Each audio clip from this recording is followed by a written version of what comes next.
కోరుతున్నాం.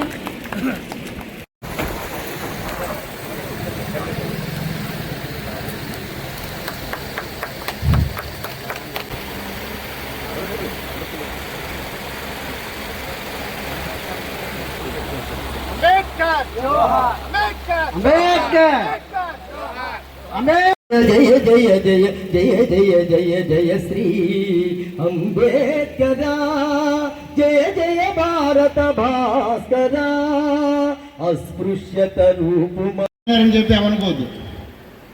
అందుకే ముందుగానే మీ దగ్గర పర్మిషన్ తీసుకున్నాను సార్.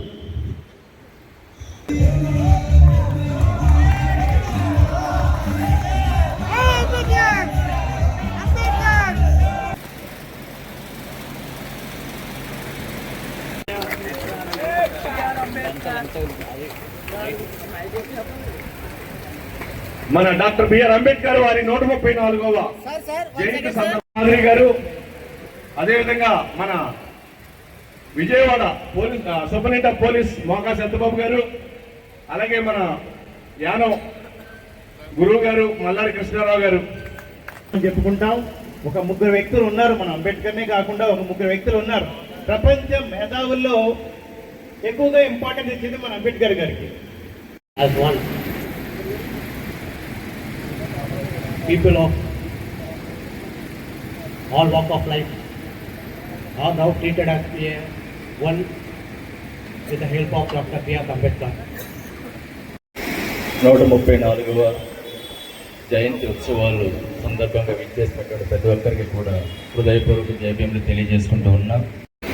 పుదుచ్చేరి ప్రభుత్వ ఢిల్లీ ప్రత్యేక ప్రతినిధి, ముఖ్య అతిథి, నా ఉద్దేశంలో ఇవి కాదు డిజిగ్నేషన్స్. నేను చెప్పాలనుకున్నటువంటివి ప్రజల మనిషి, అభివృద్ధి ప్రదాత, ప్రముఖ పూలి అంబేద్కర్ వాది శ్రీ మల్లాడి కృష్ణారావు గారికి, అదేవిధంగా అమలాపురం పార్లమెంటు సభ్యులు సోదరుడు శ్రీ గంటి హరీష్ మాధురి గారికి, యానం ప్రాంతీయ పరిపాలనాధికారి ఆర్ మునిస్వామి గారికి,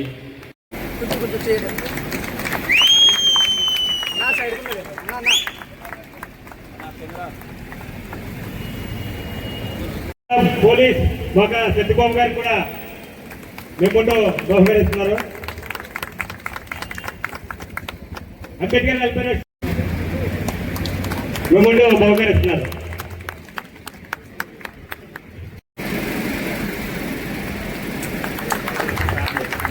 తదుపరిగా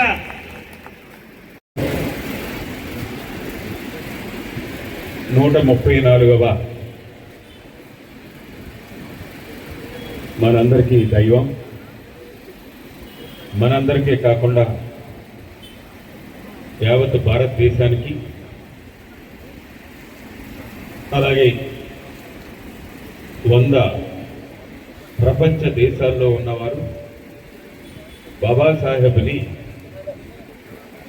ఒక భగవంతుని స్వరూపంగా భావించి ఏప్రిల్ 14వ తారీఖున మొదలుకొని ఏప్రిల్ నెల, మే నెల, జూన్ వరకు కూడా పుట్టినరోజు కార్యక్రమాల్ని ఈ భారతదేశంతో పాటు ఇతర దేశాల్లో కూడా జరిపించుకుంటూ ఏకైక వ్యక్తి బాబాసాహెబ్ అంబేద్కర్.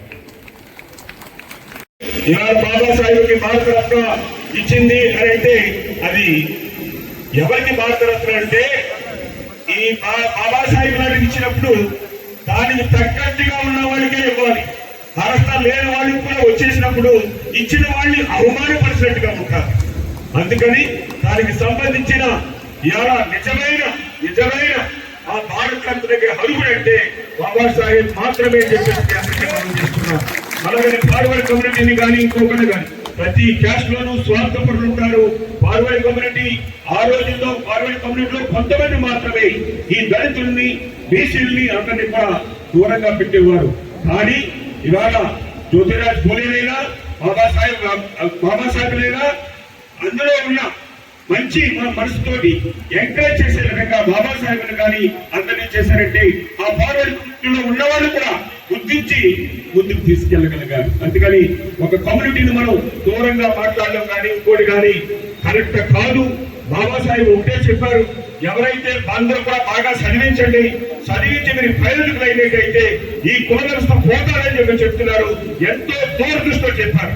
దానికి కారణం చదువుకొని మంచి ప్రయోజకులు అయి ఉంటే ఈ రోజు ఎస్సీ సైడ్ వాళ్ళు బీసీ సైడ్ వాళ్ళు దూరంగా ఉండమనే పరిస్థితి నుంచి ఈ రోజు వారి కుమార్తెలు వచ్చి మ్యారేజ్ చేసుకుని మన ఇంటికి వచ్చే పరిస్థితి వచ్చిందంటే ఈ విధంగా జరిగితేనే ఈ కుల వ్యవస్థ పోయిందంటే ఈ ఇంటర్ కాస్ట్ మ్యారేజెస్ అనేది జరగాలి అనే ఉద్దేశాలు బాబాసాహెబ్కి ఆ రోజే మనసులో ఉన్న విషయాన్ని అందరికీ మనం చేసుకుంటూ ఉన్నాం.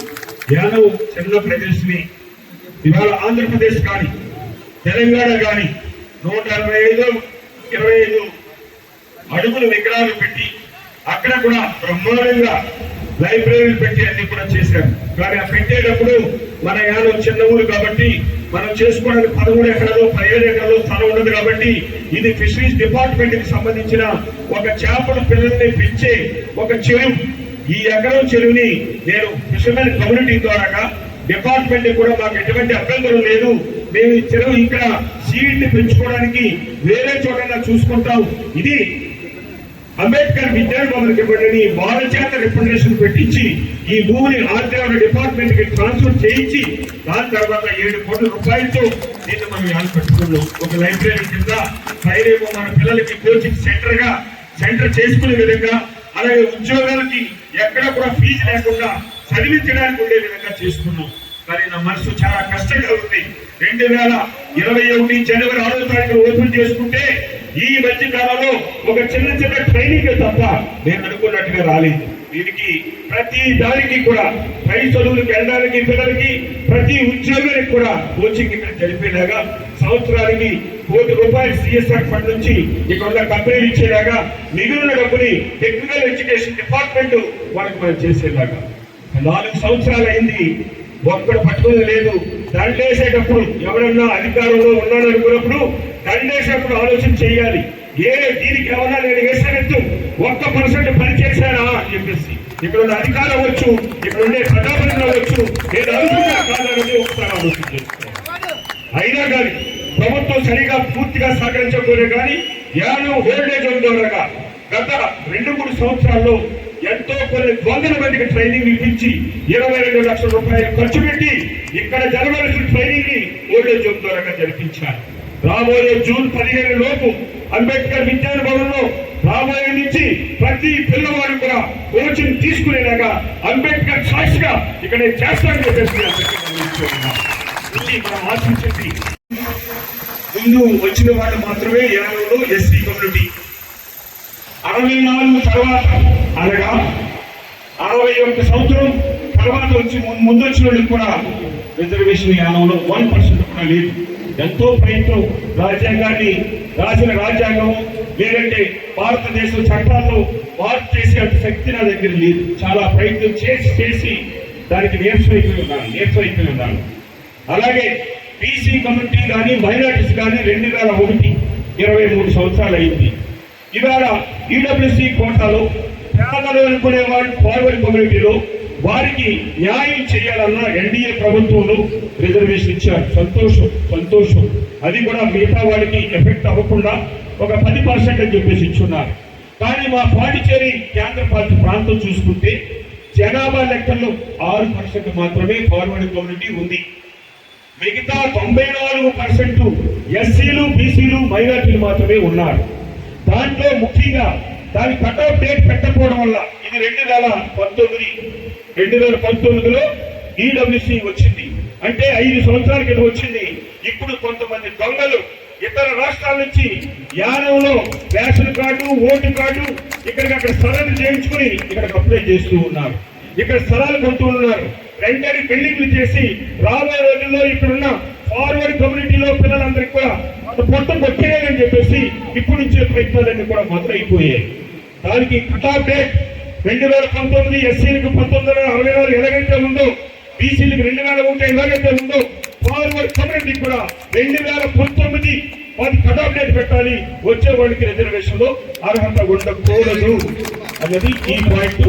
అలాగే ఎస్సీలకి, బీసీలకి, మైనారిటీస్కి, ఓసీలుగా వాళ్ళని రిజర్వేషన్ పొందలేని వాళ్ళకి ఈడబ్ల్యూసీ కోటాలో SC migrants, OBC migrants, MBC migrants, minority migrants ని రావాలని అన్ని డీటెయిల్ గా మేము రికమెండేషన్ లో రెడీ చేసి కొన్ని వేల మంది సంతకాలతో మేము పంపించున్నాం. పాండిచేరి ప్రభుత్వం కూడా ఈ వారం 10 రోజుల్లో భారత ప్రభుత్వానికి పంపిస్తూ ఉంది. ఈ కాగితాన్ని మీకు ప్రైమ్ మినిస్టర్ చేసిన రికమెండేషన్ ని మీకు ఇస్తున్నాను. మీరు కూడా పర్సూ చేసి మీ లెటర్ మీద ఒక లెటర్ ని పెట్టి మీరు సాధించినప్పుడు బాలయ్య గారి తర్వాత బాలయ్య తనయుడు ఈ ఊరికి ఉపయోగం చేశారని గుర్తుండేలాగా మీరు చేస్తారని ఆశిస్తున్నాను. మా మల్లాడి కృష్ణరావు గారు, ఆయన మా నాన్నగారితో సమానం. ఎందుకంటే ఆయన అనేక అంశాల్లో నేను 2019లో నేను ఎన్నికల్లో మొదటిసారి పోటీ చేయడానికి ముందుకు వచ్చినప్పుడు ఆఖరి నిమిషంలో ఆయన్ని కలవడం జరిగింది. ఆయన దగ్గరికి వచ్చినప్పటికీ నేను ఆయన తెలియజేసినప్పటికీ ఆయన ఎక్కడ కూడా మొహమాటం పడకుండా ఆయనతో ఒక్క గొప్పతనం ఉంది. ఎవరు ఏదైనా సరే ఎక్కడా కూడా ఆయన మనసులో ఆయన ఆలోచన ఏముంటే నిజాయితీగా అదే మాట మాట్లాడతారు తప్పించి ఎక్కడా కూడా తప్పుడుగా మాట్లాడే పరిస్థితి ఉంటుంది. ఆయన ఆనాడు ఆయన కలిసా సార్, నేను ఎలాగా బాలయ్య గారు అబ్బాయి చాలా మంది అన్నా నన్ను తీసుకెళ్ళే ముందు చాలా మంది మాట్లాడారు.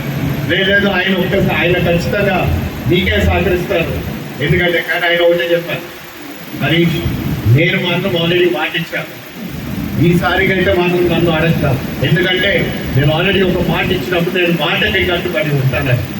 ఆయన అదే విధంగా ఆయన ఆ రోజున ఆయన నాకు నిజాయితీగా చెప్పారు. ఎందుకంటే చాలా అంశాలు నేను చాలా మంది చూస్తాను రాజకీయంలోని మీకు తెలియలేదు, అందరూ కూడా ముందు ఒక మాట చెప్పి వెనకాల ఒక మాటలాగా మాట్లాడతారు, కానీ ఆయన మాత్రం ఎప్పుడు అలాగ ఉండదు.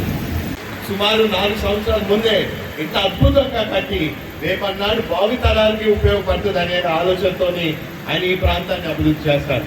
ఇవే కాదు, ఏ విధంగా ఈ రోడ్లు, ఈ ప్రాంతంలో ఉన్న రోడ్లు అయినా సరే, ఈ చుట్టుపక్కల రివెట్మెంట్ అయినా సరే, ఈ రోజు ఈ ప్రజలు ఇక్కడ ఉన్న వాళ్ళు ఎక్కడా కూడా ఇబ్బంది పడకూడదు అని చెప్పి, వాళ్ళకి అభివృద్ధి చెందాలని చెప్పి స్వయం కృషి అని చేసి ఆయన ఎన్ని పోరాటాలు చేశారో చాలా ఒక అద్భుతమైన జర్నీ.